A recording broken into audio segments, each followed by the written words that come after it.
There we go. Hello, you guys, and welcome. It is February, and we got crazy weather in here in Wisconsin, but that's not why you came. You came because your tutoring business can sometimes feel like a roller coaster, and you are not alone. I've actually invited other seasoned tutors with me today to be able to help with you guys understanding some of the obstacles that you come across in your tutoring business and what experiences and lessons that they have learned. And this was all inspired and motivated because of a blog post that I wrote called 50 Online Tutors Speak Out, what they wish they knew when they first got started. And you can check out the link to that. That is in the description. If you want to look at that more closely, you can check that on out. But each of these tutors is going to be sharing about really the roller coaster journey they've had in their business. So stay tuned.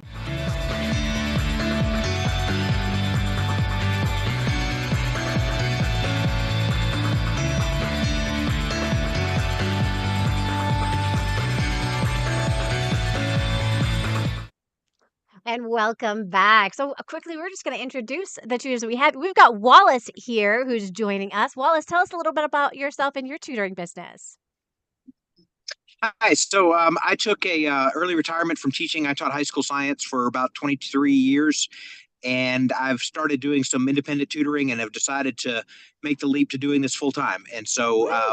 Still kind of getting it off the ground. I'm working a little bit through one of the online agencies, but I'm trying to grow my own business. It's independent. So Yeah, and that's so possible and easy to do these days. I mean, we have so many things that we no longer have to rely on other companies to market our services. We can market our services, we can do it even better. So I think it's so cool that we can really attract our ideal clients and not just take whatever students come our way and make it an incredible, profitable business. So super, super excited. Cheryl, tell everybody a little bit about yourself. Well, Joanne, I am a former fifth grade teacher. I spent 32 years in the classroom. My last year, man, I had to power through it. And I met the rule of 85 and said that was it. I could have gone back for another year. And I decided, I don't think I want to do this. And my journey began when the pandemic hit and my nieces needed some extra help and everything was shut down and I had never taught online before. So I clicked the Zoom button and I met with my second grader and fourth grade nieces at that time, helped them with reading and math. And I'm like, dude, I like this. And so I did, like Wallace, I did work for another company towards the end of my teaching career. And it was great. I loved it. It really got my feet wet. It taught me what does it take to tutor, because tutoring is different than teaching. And I was working with kids with all kinds of different needs. And I was like, whoa, getting blown out of the water because they were funneling me a lot of students and I was able to take them in the evenings, but everybody was doing something different. And that got to be a little like chasing my tail. I was kind of just chasing my tail. So the last year of teaching was last year. I finished up my contracted time with the students that I had on my national chain or whatever you want to call it. And then I didn't go back. And I was like, okay, I just quit security because I'm not ready to retire. I just left the classroom. I know I want to tutor. How am I going to do this? And my tutoring started a couple of ways. The first thing is Joanne, and is this okay if I tell that part of the story now? Sure. How I found you? Yeah. So I YouTubed you. I binge watched everything, and I'm like, okay, listen, if Joanne can do this, I can do this.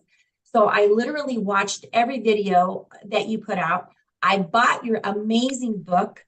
I followed all of your advice. I mean, from setting up my web page to figuring out, how was I going to run this as a business? And then I went to your first Impact last year, and I went to the Impact this year. And I met some amazing people because of your content, and my business is growing. And I told Joanne that this is the first month that I'm going to be making $1,000. And I also next month finally get my retirement benefits. So my husband's like, woo!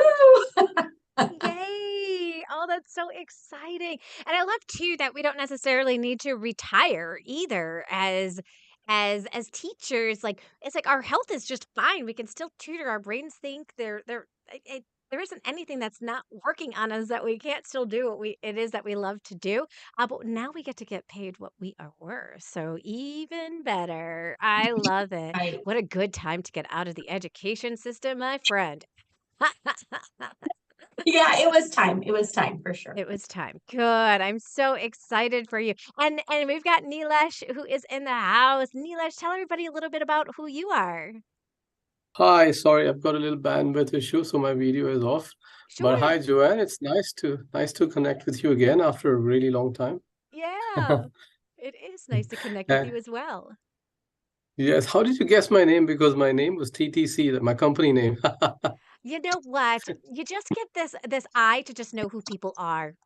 And yeah, so I Beth did tell me who had said that they were going to come on in, and so when I saw it come on up, I had remembered when you were in the Jumpstart program having like different names and those kinds of Yes. things. So I was like, I bet that's Neelish. Yes, yes. So so anyway, it's nice to connect with you, Joanne, and hi, Wallace. Hi, Cheryl. I'm from India. I'm in Mumbai. As in, I'm originally from Mumbai, but I am in Singapore most of the times to get my work done. I work on GRE and GMAT. I tutor for GRE and GMAT. I'm a verbal tutor, and I help students get their desired score. I have been teaching in the classroom for more than 8 years, but in obviously in March 2020, I moved completely into online and haven't looked back. Met Joanne in Jumpstart, of course, but I obviously, just like Cheryl said, I did the same thing. I went through a lot of YouTube videos, a lot of them, and it Mhm. was a good thing to do, I think. Yeah, it's a Thank you, great place Joanne. to start. Yeah, it's a good place to start. And I think this is what's so important. I have so many people who they want to be able to work with me and obviously I can't work with everybody and I have people who want me to work for free and do those kinds of things. And it's like, if I could create content that would be useful for everybody, I know that this Hmm. would help meet that. So at least people can get started on their own until they're ready to join our community or join us. And I think that's so key. So yeah, I'm Makes so glad sense. you were able Yes. to watch those videos and be able to get a head start. And then you joined the Jumpstart program and we got to know you even a little bit more, which I love. Fantastic. We Thank have you. another Thank you. math tutor who's also joining us. I'm not sure if I'm pronouncing this correctly. Is it Chatoya? Yes, Chatoya. Chatoya. Welcome. Glad that you are here. Tell us about your business. Okay, well, I'm relatively new to the tutoring scene, and although I manage like 2 to 3 clients so far, but I'm yet to go relatively large. I'm just trying to connect with tutors and see if I can learn how they do their marketing, and probably I like learning from people who have already been established in a particular area. And Yeah. I just manage 2 or 3 people, and I just try to connect and learn from people who are already established. Yeah, absolutely. I mean, connecting with other people who are established as tutors is a great way just to be able to get to know other people. How do they run their business and really do that. That's why we have such a huge, networking community so that we can get to know each other and add value. Like, we all can help each other. I do believe in the whole power of collaboration when it comes to starting our tutoring businesses and all of that. So I think this is just a great way for us to be able to do that. We have that through getting to know each other in platforms like this and platforms like the Ultimate Support Group for online tutors and all of that. But I think it's important for people to know we've got a few of you guys that are new into this whole entire process of the whole tutoring world. In the first few years, it can be a roller coaster. It can be like you have students and then the students leave and like panic begins to set in. And some of you guys may not have experienced this yet, but like a panic can set in, like, oh my God, I've lost a student. Now what? Now what do I do? How do I get that next client? Like, how am I going to keep this as a, sustainable business? And will I be able to keep this as a sustainable business? So like our thought process is literally like we're flying high because we got a new client. And then we're like going down the deep end because we've lost a client. And then we get a new client. We're up again. We're like, yeah. And then we get another client. We're like, woo, this is awesome. This is going great. And then we lose a client. We're like, oh my God, this is so hard. So like, it's like our emotions are easily like moving back and forth depending on getting clients and losing clients, right? And I think as time goes on, you're in this for a while. I think what you learn to realize is that your next student is inevitable. And I wish like people would continue to just let us know that, right? Your next student's inevitable. Like, don't fret that you don't have the student now. There are things you can do to get students, and you don't have to rely on the other companies and all of that in order to get your students. You can really create a presence for yourself and get out there and get known. And it's really great stuff, you guys, that we can do. What are some of the things that you guys are doing right now to be able to get students? I can share because I'm doing Yeah. quite a bit. And it is paying off, I got to tell you. The first thing that I did after I watched Joanne's, Joanne, I don't remember if I connected with Esme from just a little video that you put up or if it was through Impact, but I connected with her and I hired her and she taught me how to run Instagram campaigns. And I have to tell you, Esme gave me a lot of advice and I followed some of it, but not all of it. She really wants her clients to brand their material, but I just figured I'm just kind of just your average Joe. And so I do more videos and just throw content out there. I've also been working on my YouTube page. My Facebook page has grown. And so I'm just really relying on social media to get that out there. I've tried a Google business page. I think if I probably posted a little bit more often, I would have more success with that. But now it's coming down to word of mouth. People are listening to my podcast.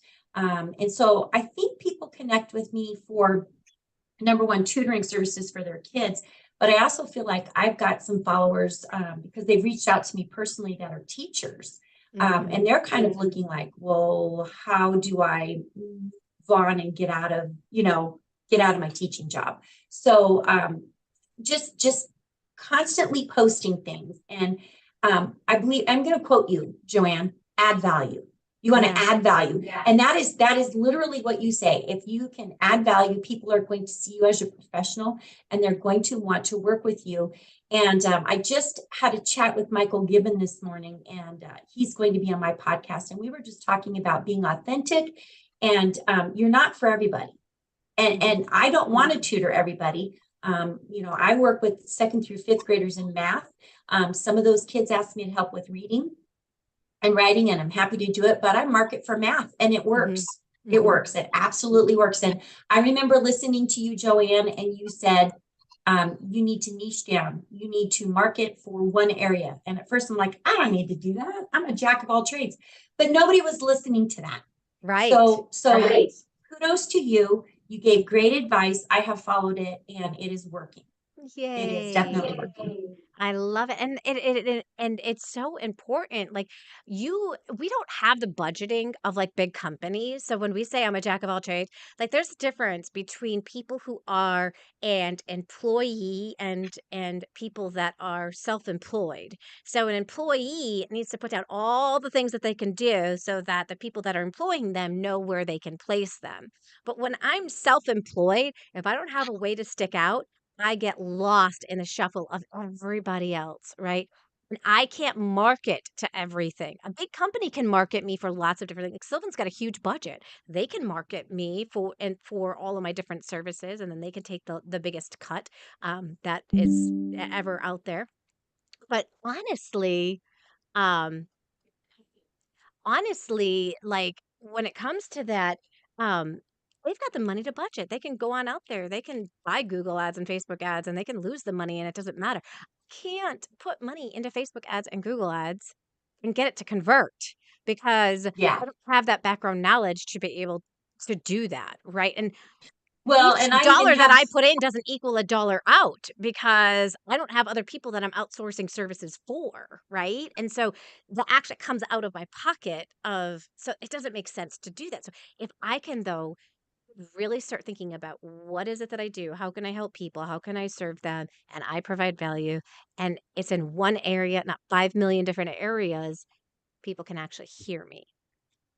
and when you said marketing on Facebook, my daughter, who's a marketing expert, said, Mom, let's just throw a bunch of money into Facebook ads. And I was like, well, very, very hesitant to do it because I heard you say, and many other tutors say, they don't really, work. And I don't want to spend my money on something that isn't going to work. And so I feel like just letting people know who I am through authentic conversations with other people, I think that gives them trust in me, that they know I'm just here to help. Mhm. And, I'm not necessarily after their money. I mean, the money is the bonus, obviously, because I love teaching. And I like to be paid I'd like to be paid for those services. But, I have a couple of kids that I do pro bono. I don't charge them a thing because they can't afford my services, but I'm not going to say no to them because they Yeah. can't. I did that in the beginning too.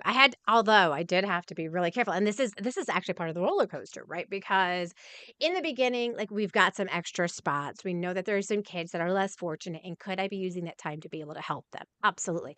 But I also had to put I'm understanding how to now transition myself from being a teacher to a business owner. And teachers help everybody. Business owner, but a teacher's also getting paid a paycheck, right? And they can rely on that every single week. A business owner doesn't have a reliable paycheck from week to week to week. So I had to limit myself to my pro bono. And I said, okay, I'm going to do pro bono because I have some time to be able to do it. Why not be able to serve, right? But I'm only going to allow myself to take on 1 or 2 pro bono clients at any point in time. Because Joanne, you can go off the deep end and you're going to want to help everybody. And then you're going to be talking down your prices and all of that. And you really have to learn how to stay firm and strong and be confident in who you are and what it is that you charge and all of that stuff. And it has really paid off. And now I don't even have any room anymore for pro bono students because I have people that will pay full price for my services. And so I have to turn them down right now to be able to take, but I don't really have too many people that even come to me for pro bono services.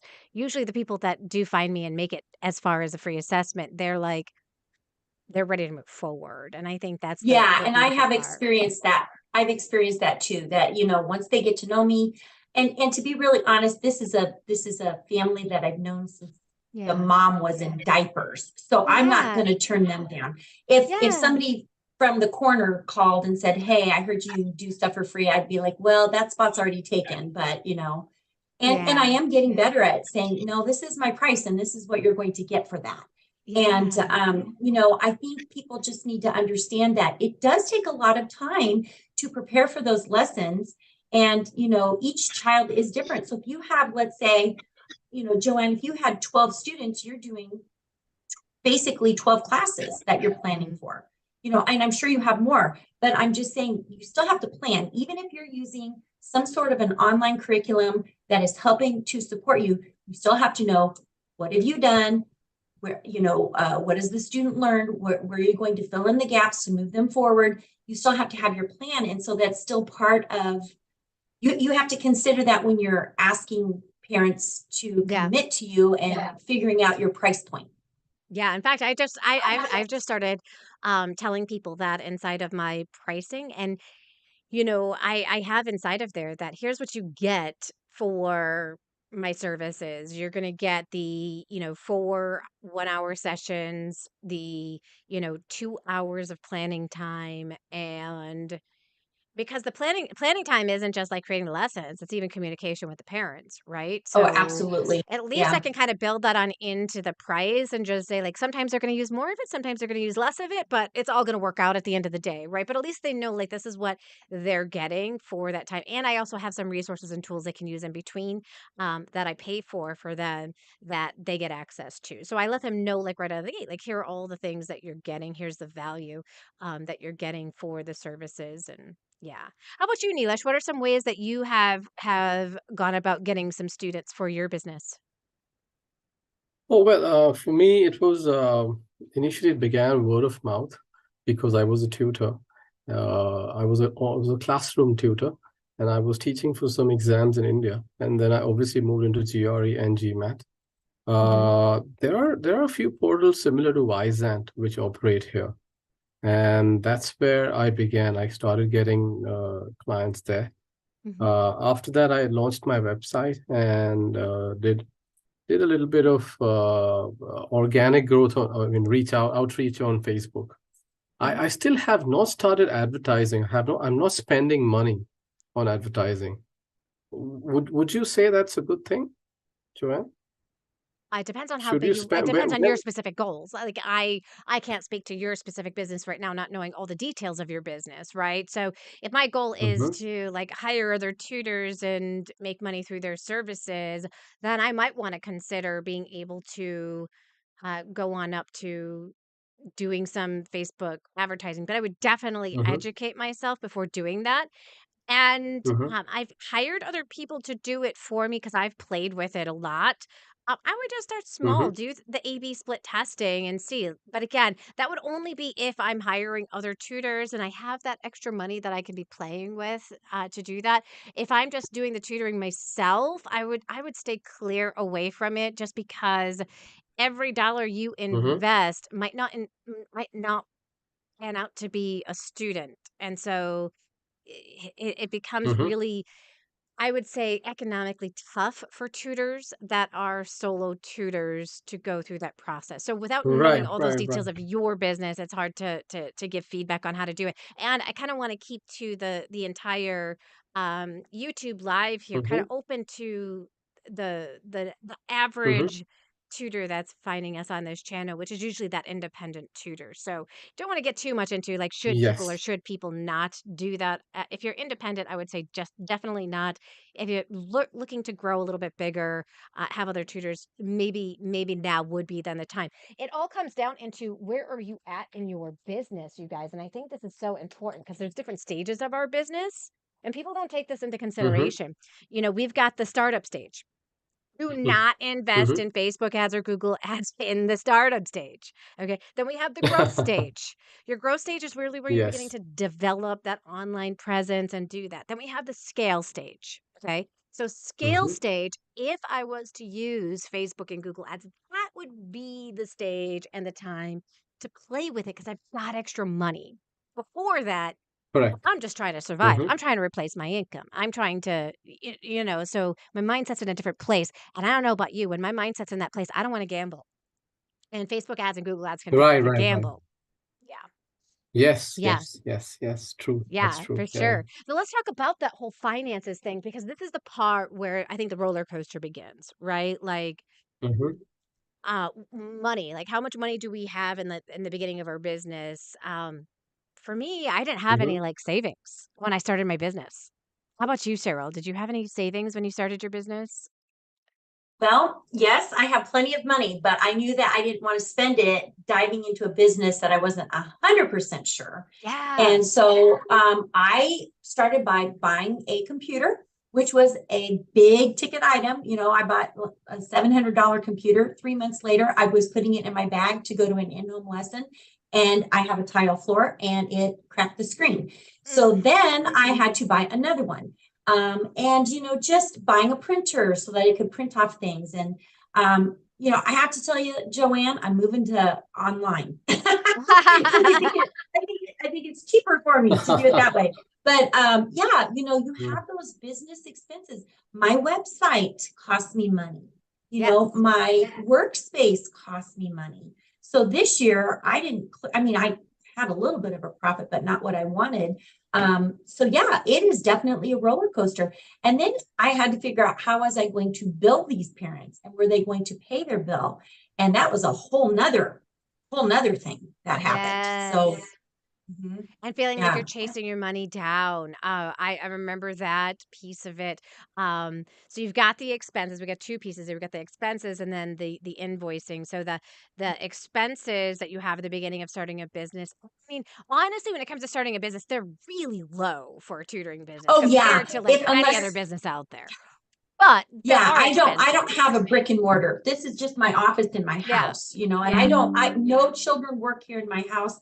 If I'm going to work with a child in person, I go to their house. Yes. Otherwise it's just, I'm sitting here chatting like we are right now. Yep, So exactly. I know it's such a beautiful business to really start up because it's low Mhm. investment in the beginning to really get it off of the ground.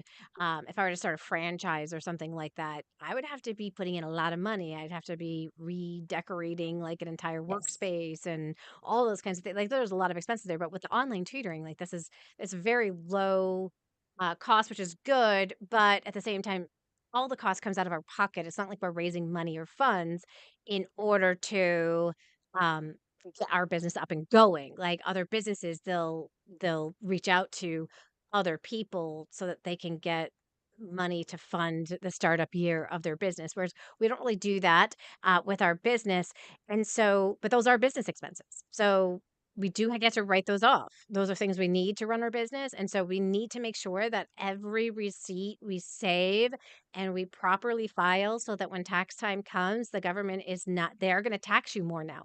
So in the beginning years, as part of the roller coaster, you now have to file quarterly taxes. I did not know that in the beginning. I wish I did, but I didn't. So far I haven't done that. So You we want just to. went, my husband Guess what? my The husband government, just went, the government he does just not went to go visit with our tax person. Yeah, the government does not care that you don't know, and Mhm. they will Yes. actually make you Yes. pay back taxes on the taxes. Yes. So they don't Yes. Yeah. care whether you know this rule exists or not. You will get Mhm. fined for not knowing the rule and not educating yourself. So you do have to Awesome. Yes. file those quarterly taxes. And these are things that you just Yay. don't know, right? Like it Mhm. cost me, and I don't know if I got in trouble my first year or my second year. It was really close in the beginning. And we owed $5,000. Now I had Well, that is 3 not going to be young good if that's the kids. case. I Yeah. had And 3 Joanne, young yeah, kids at correct that me if point in I'm time. wrong, but that is only if you cross a certain threshold, right? Correct, You it need to is. It is if you yes. cross a certain threshold. I don't know though. I mean, it's pretty low threshold. It's like between 600 Yeah, and yeah, it is. $1,000, I believe, that you make in the entire year of your Yeah. tutoring. Right. And all of our Mm. things as an online tutoring business, they can be tracked. So if you think that you're doing a Venmo transaction and that can't be tracked, you're kidding yourself. The government will be able to find that if you get audited. So you're better off running your business 100% legit versus trying to cut corners or do whatever you possibly can. Now that's in the US. I don't know how the rules work around the world. So just know that that's Pretty just my advice similar, for the yeah. US, and specifically I live in Wisconsin because rules can change for state to state. State to state, yeah, yeah, yeah. Mhm. Yeah.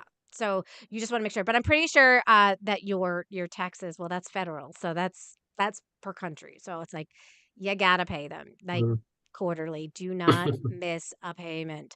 So if you're just watching this and Yes. you're getting started, please learn from our mistakes on that one, um, as it's a big one. And then the other one is chasing your money down. And I highly suggest auto payments. So TutorBird has an entire system where you can send automatic payments so you never have to chase your money down. The system costs $15. Now, I want you guys to imagine that you are able to hire an assistant for your business for $15 a month. Uh, that seems like we're not paying them enough, right? Like, holy cow, what do you mean by that, Joanne? Well, it does all the scheduling, like it can handle that. It automatically looks at the schedule and then it sends auto invoices and it can even pay those invoices a month in advance. What?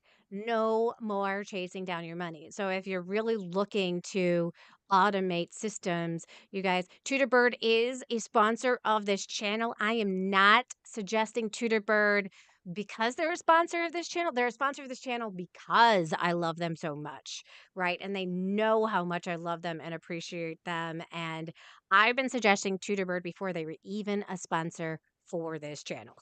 I Yeah, I remember remember you that. I remember that. hosted something about them, and I watched it, and I did consider it. And I'm getting enough clients now that might be a solution to my problem. Yeah. Because I'm trying to either, like with my local kids that I drive to, I'm being nice and just sending an invoice in the mail and giving them a stamped addressed envelope to send it back. But then sometimes I don't get it out the door fast enough, and then they don't get it back to me fast enough. But the kids that I work with that aren't in my state, I use PayPal for. So then I just go through that. But So do you do PayPal automatic payments, or do you do PayPal individual like I do requests? PayPal individual invoicing. Somebody's And gonna stiff you along the way somewhere. Someone will stiff it you. does. It's kind of expensive. And so I'm trying to figure out, Don't worry about the like with, expense. Remember, that's a business expense. well, this is true. And if that business expense puts you out in any way, you're not charging enough for your services. Because you need to Right. be charging a rate that takes those expenses into account that you can afford them, right? Right. That's what I So told my husband. I said that has to reflect in my price now, because right. you know, I'm charging this much, but I'm getting this much because I'm using that service. And I'm like, oh my gosh, that was a big chunk of money. Quick question: when you drive to people's houses, do you take into account the gas? Do you charge them more because of the gas? Yeah, I so it's the have same not. thing. And Oh, you exactly. haven't. You Yeah.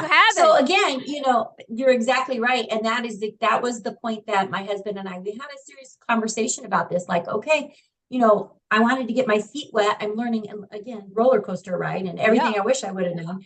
I have two kiddos that there's just no way I'm going to be able to put them online. They have some issues that Sure. I wouldn't be helping them by putting them online. So I will always go to their home, but I think everybody else is going to I'm just going to tell them next year we're all online and this is how it's going to be. And my prices will reflect these unseen things, Yeah, like because the we don't know that programs in the that I'm beginning when we're coming up with our using. pricing, do we? We don't know that in the No, I beginning. really didn't know where, I heard you saying what you were charging and Esme was telling me what she was charging. And I'm like, there's no way I can ask these people for this. But now I can say with confidence that my prices will have to increase to cover this, because I'm not going to, it's like, school systems have the tax base to purchase the curriculum. I don't have that. Right. So, if I'm using a curriculum, I don't know that I should be the one paying for it because I'm just using it to help your child. So maybe I'm looking at that incorrectly, but I think so. I think you are actually. Like, I think you are looking at that incorrectly, because if I'm going to be okay. using that curriculum with all these other students as well, it's a business expense at the end of the day. It's just a Okay. business expense, right? It's not an expense I should be saying, like, you should be paying for me to have this tool, this tool, this tool, this tool. Like, that's getting a little nitty gritty in there. But That's good to know. I can offer, but again, only purchase those tools that you absolutely love. Oh right? yeah, I'm only using one. And everything But I else wouldn't say that, I'm not going to divide that amongst my 12 students that I have and be like, okay, each parent owes me $4 so I can have access to this curriculum, right? Like that's really nickel and diming your business and really not taking the student as a priority of your business into consideration. But if I should say, in order for me to continue, here's how much it costs to run my business. And here's how much I should be charging for my students. And you can do that like just through a cost analysis, right? And just be able to figure out, okay, how many students do I want to work with? How much do I want to be able to earn in a year? And take a look at, okay, what are my expenses? If I continue with the expenses where they're at right now, how much would this mean that I get to make at the end of the year? Right. But they are all business expenses. So yeah. I just put it into the whole pot of like the cost of doing business. Never ever think about it as I have to pass this cost on to the parent, right? In some That's states, it's actually illegal, like PayPal fees. If I say I'm going to pass the PayPal fees onto you, in some states, it's illegal to do that. But it's not illegal for Oh. me to say this is how much I charge. okay. You That's see what I'm good to saying? know. But in my marketing or on my website, if I'm like, I'm passing all of these extra charges on to you, no. Did you hear? I don't know if you guys saw the State of the Union yesterday, but they're talking about like, you know how hotels have like resort fees, like hidden resort fees that you don't find out about until you get to the hotel? Well, they are going to make a law that is going to get rid of those hidden resort fees. And Biden was hilarious because he's like, and some of these places aren't even resorts. Oh, no, I didn't watch it. Oh my gosh, it was so great. It was so great. He got booed and everything. I thought it was hilarious. Definitely great TV watching entertainment. But I just think about that with our business too. Like we're not going to surprise these parents with all these hidden fees that are happening to us because we're a business owner. We're just going to come up with our price and say, this is what we're going to charge for tutoring services.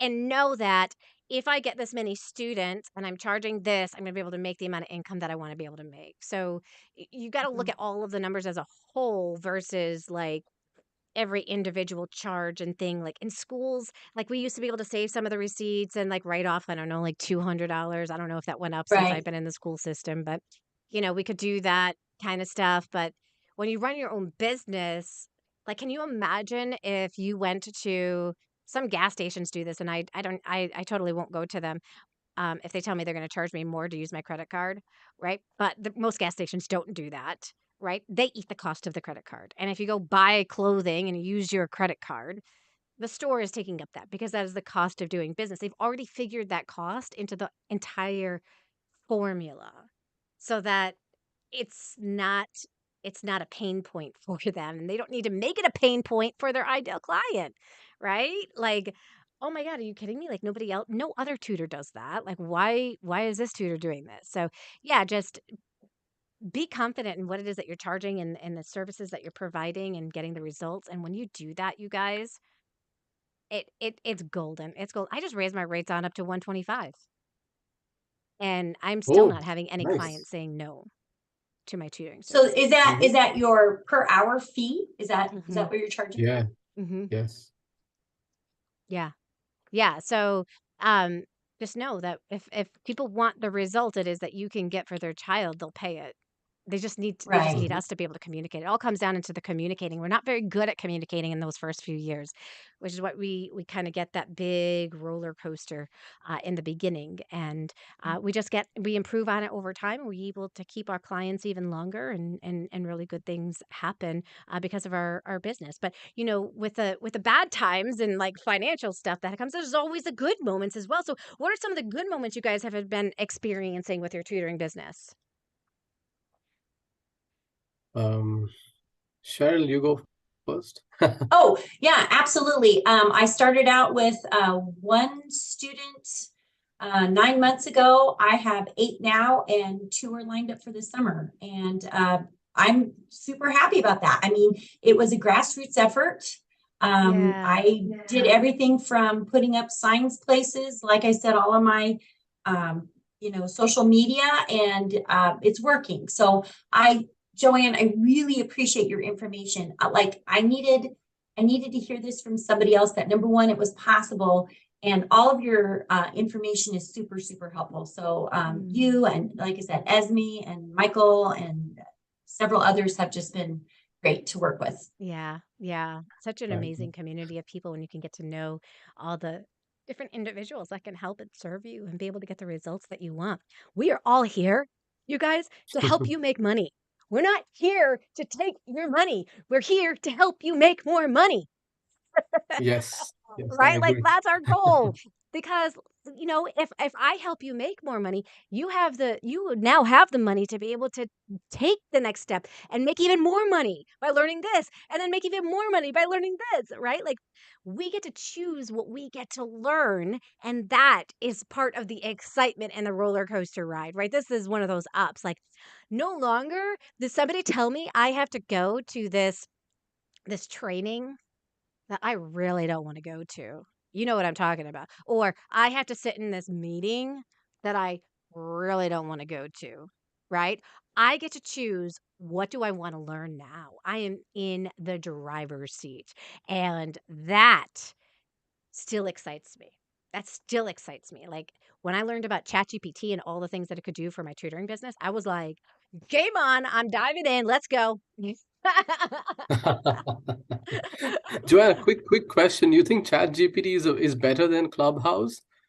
Clubhouse Oh, brought in a different ChatGPT and paradigm, Clubhouse are right? totally different Yeah, things. but So the paradigm shift, Chat GPT is a much bigger paradigm shift, right? Wouldn't you agree to that? they're completely two different tools. So it's really important for people to understand, like, Clubhouse is a tool for people to have conversations with real people.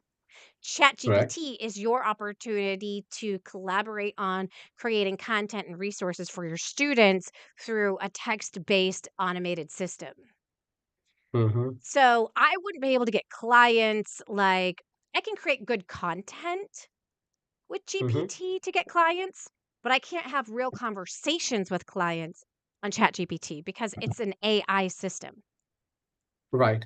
And the Clubhouse is free. Chat GPT you need to pay for, right? So Neither. that's Neither. part of. No. They're both free resources and tools. Oh, there's a Think of limitation. Chat GPT. Clubhouse as a social media tool, Mm-hmm. and think of ChatGPT as a personal assistant. Okay. Mm-hmm. So yeah, they're So, they're so this not is this alike. is. They are not alike in any way whatsoever. Even though chat is in Chat GPT, it has Yeah. nothing to do with chatting. Yeah, I Like, get I it. can type on in, like, for this YouTube today that I did, that I'm doing with you guys right now, I said, "Can you give me a good title for, here's what we're going to be talking about?" And it gave me a Mm-hmm. title.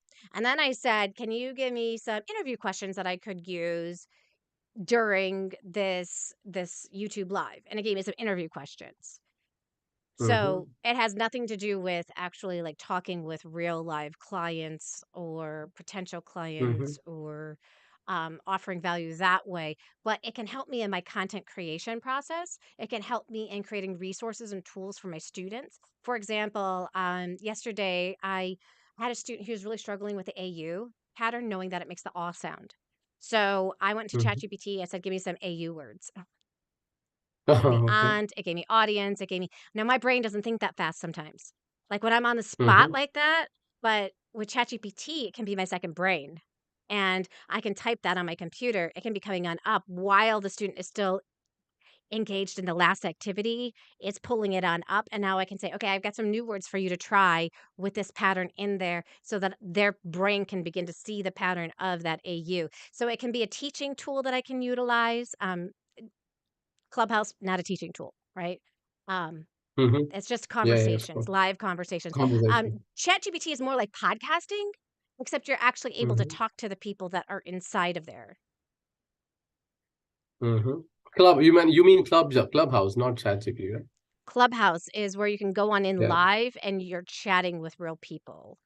Right, And right. Mm-hmm. and ChatGPT is just an AI tool that I use to improve and automate some systems that I would have to kind of do a little bit more back leg work in doing. Mm-hmm. Right. Yeah. And I've used both, and they're both pretty powerful. Mhm. I chatted with Esme several times through her Clubhouse. But the other thing that I just use, I'm sorry, I hope I didn't misspeak. I meant to say Clubhouse, but Yeah. Chat GPT I used 2 days ago, or maybe that was yesterday, and I used Yardstream, and I just took the Chat GPT and I said beneficial reasons why tutors would give an assessment. And it gave me 4 reasons, and those were my talking points. And then I did a Yardstream video, and I Yep. had it in the background, Yep. and then I pushed it out to social media, and Yep. I think this morning it already had 12 views on it. So, Yeah. I mean, not huge numbers, but I'm trying to give reasons why you want to ask for a free assessment. Like, Yeah. what would that do for you and for your child? Yeah. So exactly. I use that tool to drive those talking points. And to be really honest, that was what I was thinking. It just worded it in such a great way. I'm like, I know. boom, there it is. I know. It does really word things in a great way. I'm just like amazed every time I go on in and use it. I'm like, thank you. My content creation has been decreased by 50%, but now, okay, so the funny thing is, while it takes me 50% less time to create the content, I feel like I'm creating 50% more content. like because I can. And I mean, I was already using that so I haven't decreased the amount of time of creating content. I just started creating more content because of it. Which You isn't a just bad thing. increased you increased your productivity. I increased my output, yeah. Zoom. Yeah. But it does save me time. And if I wanted to do something else at that time, I could. I just used to invest more time into my business because that's just man, I'm a creature of habit, you know? I've been doing this for so long now, since 2010, you guys. So, you know, I'm so used to having my work hours be like 6 in the morning till 8 at night, and it's just nuts. But it is what it is. I love it. I love every second of it. And I think this is a piece, like with the roller coaster business, is um you know, we've got these ups. We love these aha moments our students have. We love being able to work with our students. We love when people begin to find us, like these are exciting things. And then we realize, oh, we've got to learn a new tool. Oh God, I got to learn a new tool. Are you kidding me? This is like that where people go, like, or even like thinking about Tutorbird. Oh God, I got to learn about Tutorbird. Oh God, now there's this Chat GPT thing. Oh my God, are you kidding me? Like, when will it ever stop? It won't. It will No, never it stop. won't. There It is won't. always going to be another tool out there. I get bombarded every single month with a new whiteboard program. And they're all like, check out, this is the newest whiteboard tool that works better than any other whiteboard tool. I'm like, so like, I don't even like open, like, I don't even read their emails anymore, because I'm just like, my tool has got to be broke before I am willing to use another whiteboard tool. But if you give me a whole new tool that is completely different and can change my business in ways that I had never thought of before, I am in.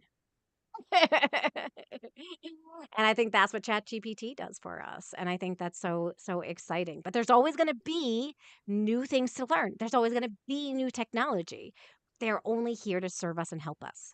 So don't think of them as oh my God, now there's this other thing that I need to learn.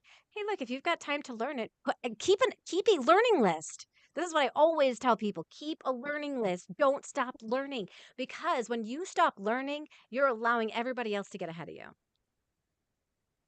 Agreed, for You sure. know, and I want you guys to constantly be found. So this is why I do what I do. In fact, ChatGPT, I've always been on page 1 for online reading tutor. And I haven't created content in 3 years for my online reading tutoring business. I just have put all my time into helping tutors and all of that kind of stuff. So my rankings for my own website were falling, because you have to have new content regularly, or it's just going to see it as a business card. And that was what was happening. So I was on page 2 instead of page 1, not the end of the world. But all of a sudden I created a blog post and I changed some content on my very front page, and boom, I made a goal for myself to get 5 students. I got them all last week. Oh my. Wow. I didn't go to Wyzan to see if I could get students. I didn't have to go to tutors.com. I was able to use good old organic marketing techniques to get those students. And I was able to apply that like that. Like, if I didn't have that background knowledge on how to do that, that would have been next to impossible for me to have accomplished.